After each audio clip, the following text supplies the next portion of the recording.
Lorsque François Hollande évoque un pacte de sécurité, de quoi parle-t-il au juste?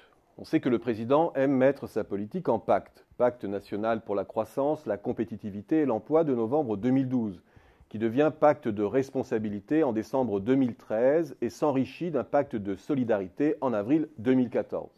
Et maintenant, un pacte de sécurité. Pacte ou packaging de communicants? Là est la question. Mais ce serait un faux procès, me semble-t-il. Les pactes de François Hollande marquent bien à chaque fois des tournants majeurs de doctrine et d'orientation des moyens. Un pacte, c'est en somme mobiliser des moyens significatifs et coordonnés sur un problème crucial sur lequel l'urgence est telle que l'exécutif ne peut plus reculer, dans un pays qui ne parvient à se réformer que dans l'urgence. Et moins que jamais, me semble-t-il, il est possible de douter de la sincérité du gouvernement. Mais quelle est la portée véritable de cet engagement ? Des moyens logistiques, juridiques et humains mis au service de ce que nous désignons maintenant comme une guerre. 600 millions d'euros de moyens financiers supplémentaires aussi, destinés à financer cet effort de sécurité intérieure et extérieure. Une enveloppe probablement sous-estimée. Mais ce pacte ne saurait être résumé à la somme des moyens mobilisés. Car lorsque François Hollande affirme que le pacte de sécurité prime sur le pacte de stabilité, il exprime un message qui va bien au-delà de l'enjeu budgétaire. Il invite l'Europe entière à hiérarchiser ses priorités et à ne pas sacrifier l'essentiel sur l'autel de l'équilibre comptable.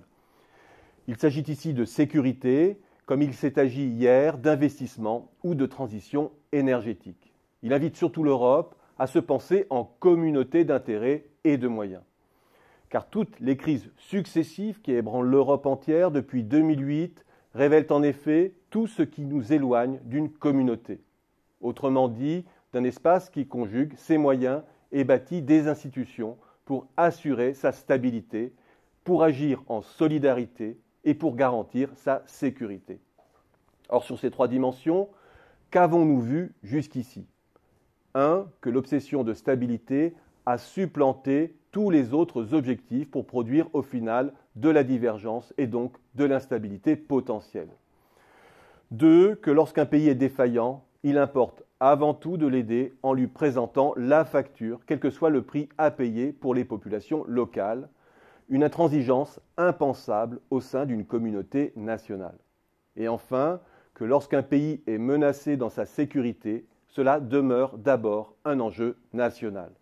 Et même confronté à une menace géostratégique lourde, avec des enjeux aussi pressants que la question des migrants ou de la radicalisation, aucun des membres de cette communauté ne parvient à faire émerger un intérêt partagé. On ne dit plus communauté européenne d'ailleurs, et à juste titre finalement, car sur les trois dimensions qui fondent une communauté, stabilité, solidarité et sécurité, l'Europe est défaillante. Elle ne parvient pas à offrir un autre visage que celle d'un aréopage de techno bunkérisé au Berlaymont de Bruxelles, dont la réponse aux défis qui l'assaillent consiste à accorder avec mansuétude un petit passe-droit à la France concernant la cible des 3%. Le primat de la sécurité sur la stabilité, c'est cela pour Bruxelles. C'est l'indulgence de l'inspecteur des impôts qui vous accorde un délai de grâce, tout en vous rappelant de ne pas abuser de la situation. Et il ne faut pas être devin pour deviner qu'encore une fois, l'Europe va peiner à être à la hauteur de l'histoire.